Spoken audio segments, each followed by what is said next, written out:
Bendur special गोड चकली किंवा कडबोळी कशी करायची ते बघूया. पण त्याआधी चॅनलवर जर नवीन असाल तर चॅनलला नक्की सबस्क्राईब करा.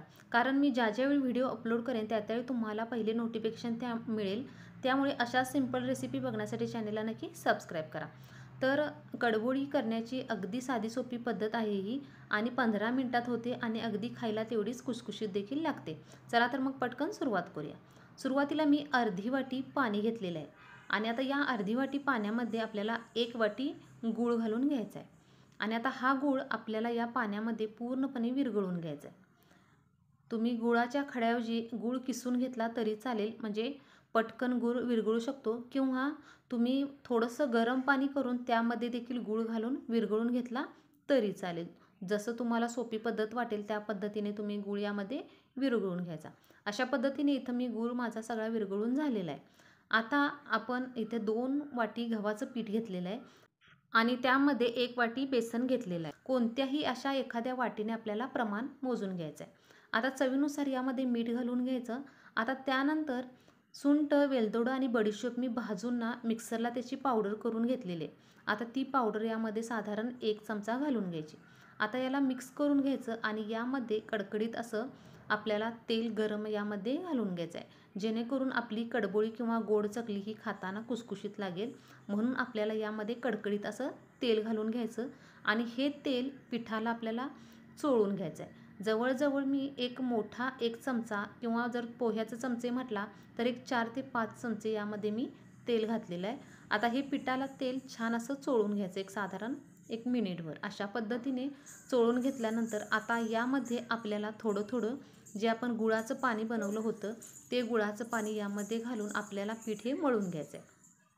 अगदी एकदम तुम्ही पाणी गुळाचं घालू नका. लागेल तसं थोडं थोडं यामध्ये पाणी घालून आपल्याला याचा अगदी मऊसूत गोळा बनवून घ्यायचा आहे. जसं आपण चपाती बनवण्यासाठी कणिक मळतो ना, त्या पद्धतीनेच आपल्याला अगदी मऊसूत हा गोळा बनवून घ्यायचा आहे आणि लागेल तसं यामध्ये पाणी घालून घ्यायचं. अशा पद्धतीने इथे मी पीठ मळून घेत आहे आणि आता थोडंसं आपण वरून याला तेल लावून घ्यायचं, म्हणजे आपल्याला हाताला हे पीठ चिकटणार नाही. म्हणून थोडंसं तेल लावून घ्यायचं आणि पुन्हा याला अगदी छान असं मऊसूत हे पीठ आपण मळून घ्यायचं. आता त्यानंतर हे पीठ आपण मुरण्यासाठी एक 10 मिनिट असंच ठेवून द्यायचं आणि त्यानंतर 10 मिनिटानंतर तुम्ही बघू शकता पीठ आपलं छान असं अगदी मऊसूत झालेलं आहे. आता पुन्हा याला थोडंसं कुस्करून घ्यायचं आणि छोटे छोटे याचे आपल्याला गोळे बनवून घ्यायचे आहेत.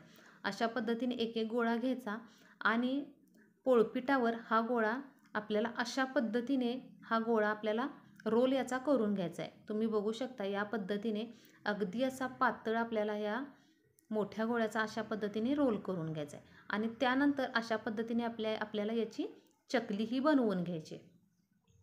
तुम्ही बघू शकता मी चकली कशी बनवलेली आहे आणि याच्या शेवटच्या कडा आहेत ना, हा एकसारख्या जोडून घ्यायच्या सगळ्या व्यवस्थित, म्हणजे तेलात तळताना या सुटणार नाहीत.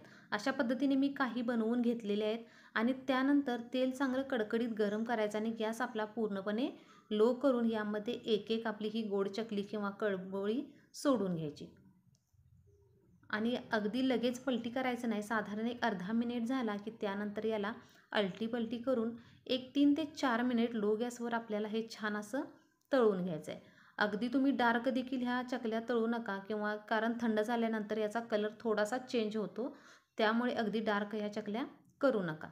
एक जवळजवळ 3 ते 4 मिनिट लो गॅसवर झालेले आहेत आणि आपल्या ह्या चकल्या छान अशा तळून झालेल्या आहेत आणि याला मी आता साईडला काढून घेणार आहे. तुम्ही बघू शकता याचा कलर किती छान असा आलेला आहे आणि ही चकली एकदम कुसकुशीत झालेली आहे. अशा पद्धतीने मी बाकीच्या देखील सगळ्या इथं तळून घेतलेल्या आहेत आणि आता तुम्हाला मी एक मोडून दाखवते की ही चकली अगदी अशी कुसकुशीत झालेली आहे. तुम्ही बघू शकता अगदी कुसकुशीत अशी झालेली आहे.